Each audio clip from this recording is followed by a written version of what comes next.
Well, John Sturgis made a big movie 50 years ago, and that's apropos to talk about what happened with Syracuse in West Virginia, The Great Escape, plus my views about Gingrich Romney, hydrofracking, the dairy industry, and the great send-off for Joe Paterno.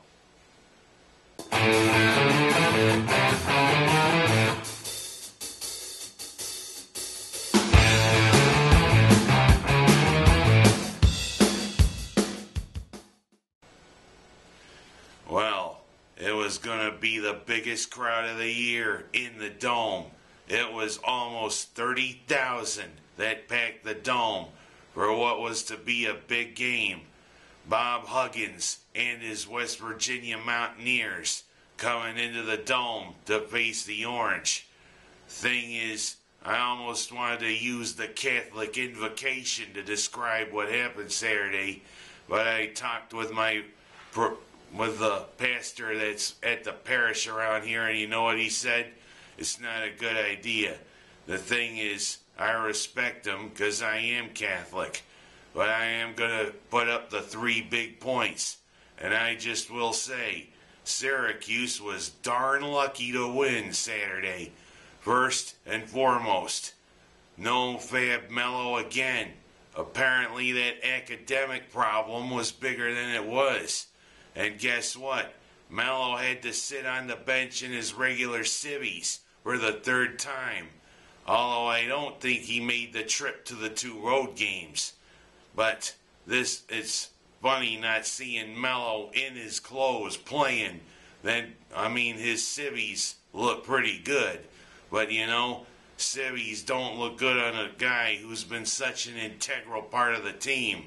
And let's just say Saturday, Syracuse again looked like they need him, because the continuity again just wasn't there. Melo, let's get this resolved, because you know we need you. And it's apparent that if we're going to go far in the NCAA tournament, we're going to need you back in the lineup, man. Last year it wouldn't have been a problem, because last year you were struggling, but you were learning the game. Now, you look like the real deal. Get back, Melo. Resolve this. Secondly, our shooting. What has happened the last few games? Against Notre Dame, we put up a lot of bricks that I thought we were going to build a house out there in northern Indiana. But you know, we again put up a lot of bricks. I'm just saying, we're already in the big house there. Why do we need build another big house? Those were a lot of bricks we were throwing up from the field, and especially from 3-point range. What?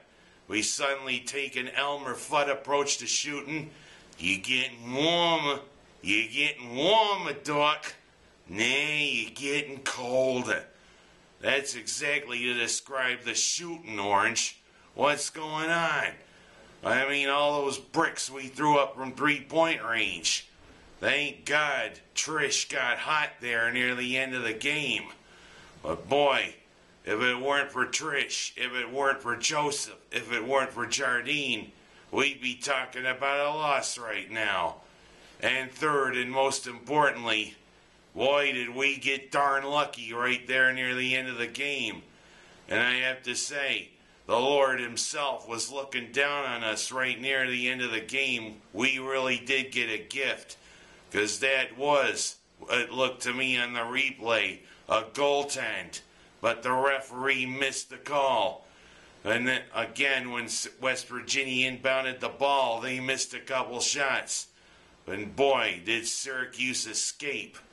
And that is the great word for it.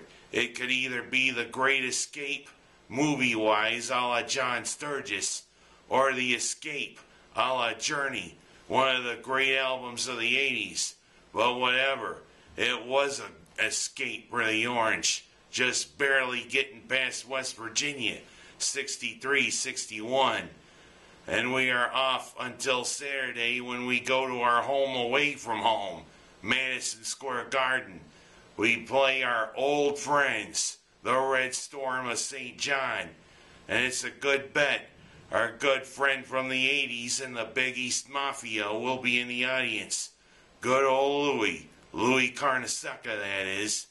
Boy, he was a great thing to watch there on the sideline courtside for St. John's in the 80s, with his wit and his candor. But the thing is, we can't bow down to the Red Storm. The Red Storm has the good talent enough maybe to reach up and bite us. And let's hope Melo is back in the lineup. 4 straight games without Melo. And let's hope that doesn't happen. And as I said, Syracuse is a different team without Melo. We need you back if we're going to go far in the tournament. And now, let's talk about my quick hits.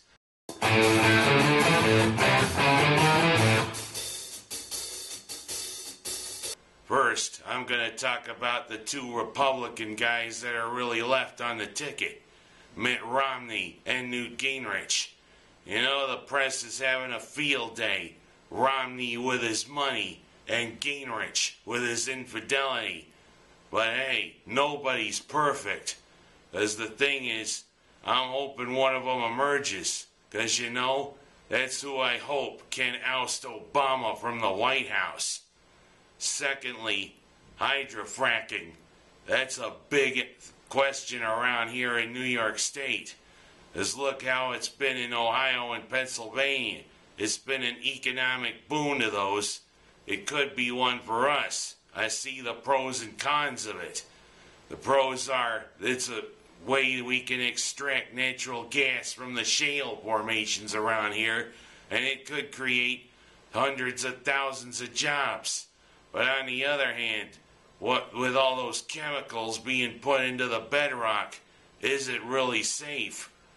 That's a hot button issue, and to tell you the truth, I don't really want to tilt my way one way or the other. I see the good of it, but I see the bad of it.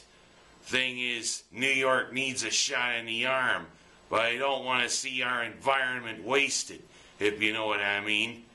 Thirdly, the boon of the dairy industry here in New York State, of which my mother has partaken a big thing of. Look at all the Greek yogurt factories that are popping up around New York State. One near Johnstown, one also 60 miles away in North Edmiston. Also, one plant's being built near Batavia, and one proposed for Avon. Plus also the cheese factory that may be going up near Auburn. Hopefully it can clear the red tape and start being built.